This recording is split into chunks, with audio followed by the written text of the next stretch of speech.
Hello everyone, my name is Lowko and welcome back to StarCraft 2 Legacy of the Void. Wait, what? I don't have to say beta anymore? That's incredible because obviously the game has been released.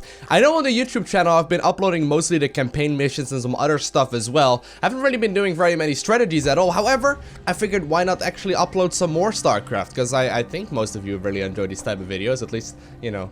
Looking at the view counts and whatnot, you guys do really enjoy watching these strategy type videos. So here we go. This is a game that I played on the release date of Legacy of the Void. I was extremely jet lagged. I had no idea what was going on really for the most part because I just got off of an 11-hour flight. But we're up against a guy called G-Som. He's gonna be the Protoss player and he honestly doesn't macro extremely well in this specific game. But the reason why I wanted to show it to you guys is because of this new map that we got going on right here called Prion Terraces or something like that. And basically on this specific map we get a gold base as a third base right here, and we also get another gold base that I generally speaking take as my fourth base or as my third base depending on how my opponent plays, right over here. And that is honestly kind of a cool idea. I haven't really been seeing this very much at all, and most of the time actually I've noticed that Protoss players in particular have absolutely no idea how to play against these sort of builds at all. So what I'm gonna do here is go for the double hatch before the spawning pool and play hyper aggressive, okay? I'm basically gonna be getting this third base, and my opponent in this specific game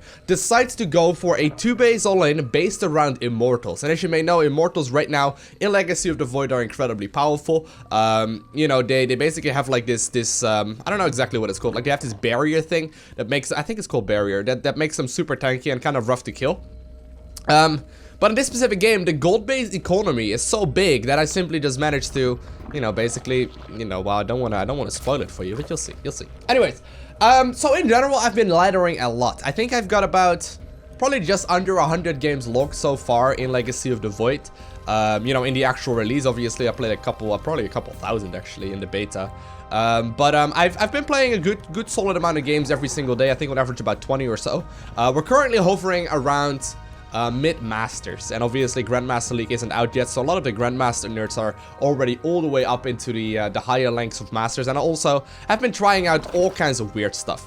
Now in this specific game, as you can see, I did save up a bunch of larvae right there so I can go ahead and make some Zerglings, as well as 2 queens right as soon as I finish up my spawning pool, just because I need to make sure that I can defend against this. But I noticed, okay, my opponent seemed to have gone for a gateway into a nexus, into a cybernetics core, so I should be all good to go.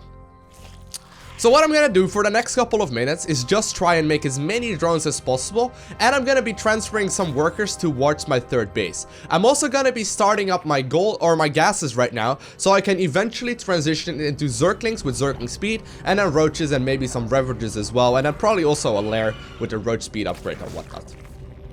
Now, I've seen a lot of people ask in the comments down below when I'm gonna be starting up guides again, and I will definitely be making Zerg-related guides and potentially some Terran and Protoss-related guides as well. So please let me know down below the like button in the comments section what you would like to see me upload first. As far as timing goes though, I am waiting for Dreamhack Winter. Dreamhack Winter is gonna go live in, I believe, actually, I'm flying out there like next week. I think it's a week and a half, wow. But anyways, I will be going to Dreamhack Winter.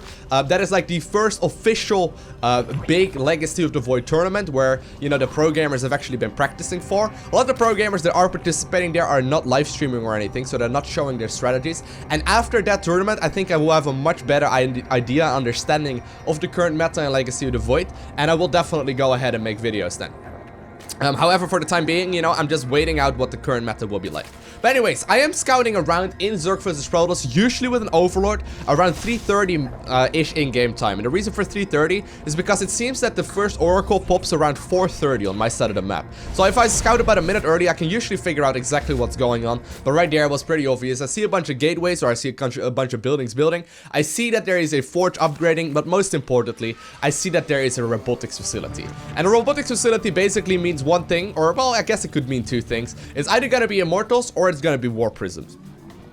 Both actually are counted the exact same way, and the way you do that is by simply establishing a superior economy, at which point you can go ahead and just simply make a lot of units, be it roaches, be it Zerglings, be it Ravagers, be it Hydras, be it really anything, and you will be able to take it out.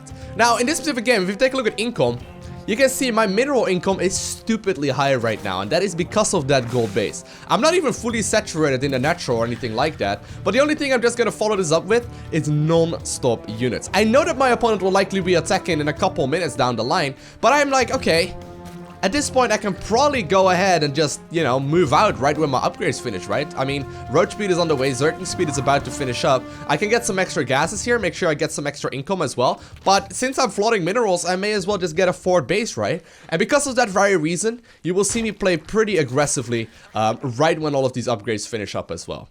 Now, normally in Zerg versus Protoss, the Protoss is the one that is leading where it's going, right? You can see in the supply counts right now, this gold base is giving me a stupid high income, already allowing me to be about 30 supply up on my opponent. And, you know, I notice right now that I should be in a very good place to just simply go ahead and push. Now, there are a bunch of units at my front door.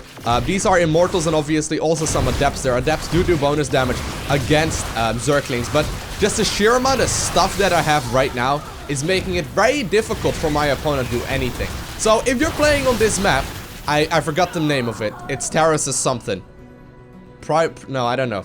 P something Terraces. If you're playing on this map, I would highly recommend you give the quick gold base a try in pretty much every matchup. I've been trying to mess around with different strategies as well in Zerg vs Terran and Zerg vs Zerg, where you actually take this base as your natural, which is actually surprisingly fun. But at this point, I'm just pushing across the map. I got a lot of roaches out already. Left a bunch of my Zerglings at home to make sure that I can defend against the Warp Prism. But now knowing that the two Immortals are in that Warp Prism, I'm just simply gonna push forward, see if I can do as much damage as possible. Do manage to snipe down that pylon right there as well. And I'm just waiting. I'm just waiting for my opponent to send back that Warp Prism. And as soon as I see the Medevac or the Warp Prism move across the map, I will be able to send my entire army. And there we go. I do see the little dot right there on the minimap that shows me that the Immortals are indeed on their way home, which means that I can pull the entire army to try and do as much damage as possible. Still obviously hitting the injector. You can see my opponent. It's like, wait, what? Why are there all these Zerg units in my front door already? Like, what's going on? And I'm supposed to do damage at this point. He's also flooding a lot of minerals and gas though. However, very, very fun map to be messing around on.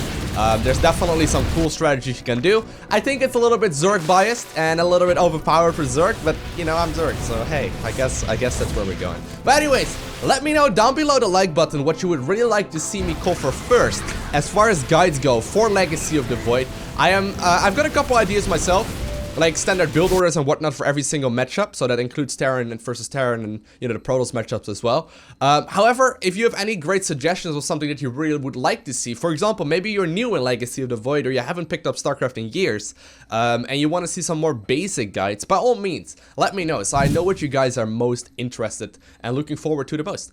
Anyways, I want to thank you all for watching. Have an amazing day. Do not forget to smile, and I'll see you in the next one. Boom!